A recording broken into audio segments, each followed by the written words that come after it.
Selamat datang di ruang belajar bimbingan dan konseling. Tema pada layanan hari ini yaitu modalitas belajar. Selamat menyaksikan.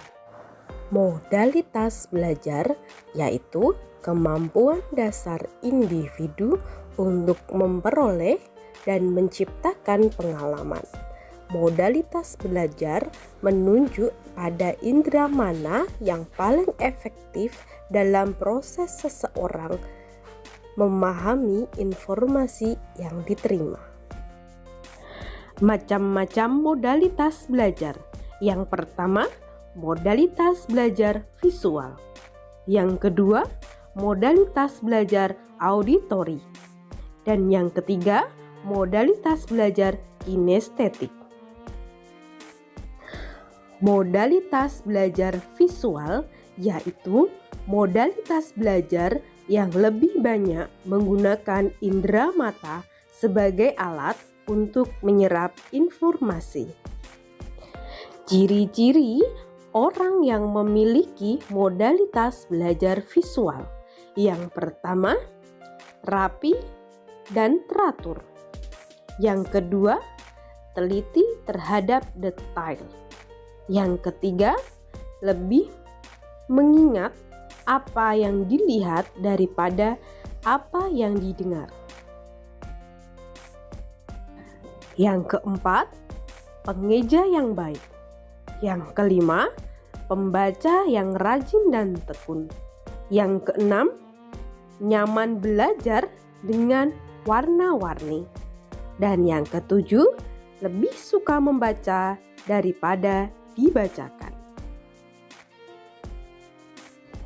Modalitas belajar auditori yaitu modalitas belajar yang banyak menggunakan telinga sebagai alat untuk menyerap informasi yang masuk. Ciri-ciri orang dengan modalitas belajar auditori. Yang pertama, menggerakkan bibir dan mengucapkan tulisan di buku ketika membaca. Yang kedua, senang membaca dengan keras dan mendengarkan rekaman suara. Yang ketiga, mudah menirukan nada, irama, dan warna suara. Yang keempat, belajar dengan cara mendengarkan lebih mudah mengingat apa yang didengarkan. 5. Menyukai kegiatan diskusi atau belajar kelompok. 6.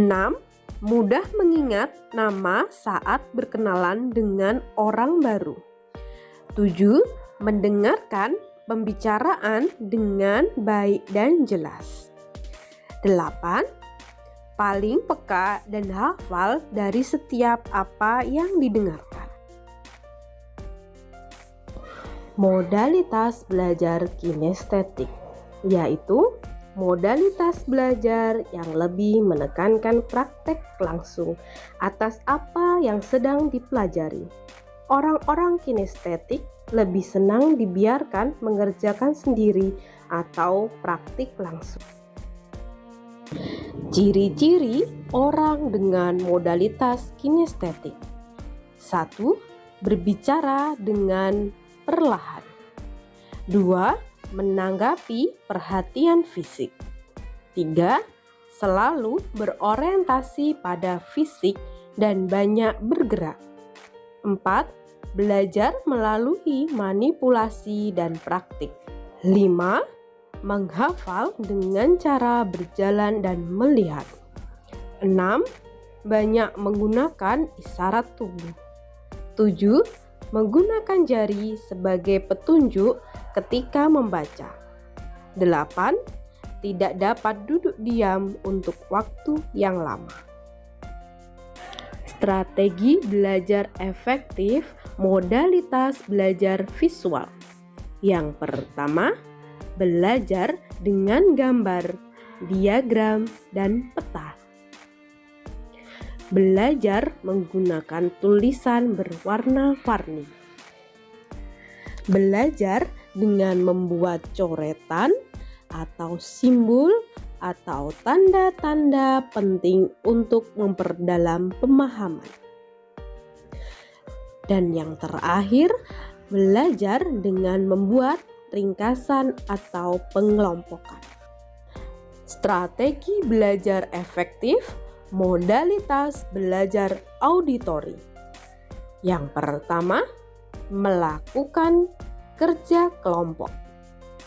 Yang kedua, belajar melalui kegiatan diskusi, berdebat, wawancara, atau tanya jawab. Yang ketiga, belajar dengan mendengarkan rekaman materi. Yang keempat, belajar dengan membuat jembatan keledai untuk menghafal konsep kunci. Strategi belajar efektif, modalitas belajar kinestetik. Yang pertama, mengikuti kegiatan field trip, drama, permainan, dan aktivitas lapangan. Yang kedua, melakukan praktek dan mengamati demo atau contoh konkret. Yang ketiga, menggunakan model, Lego, alat praktik, kerajinan tangan, atau puzzle. Dan yang keempat, menggunakan gerak dalam belajar.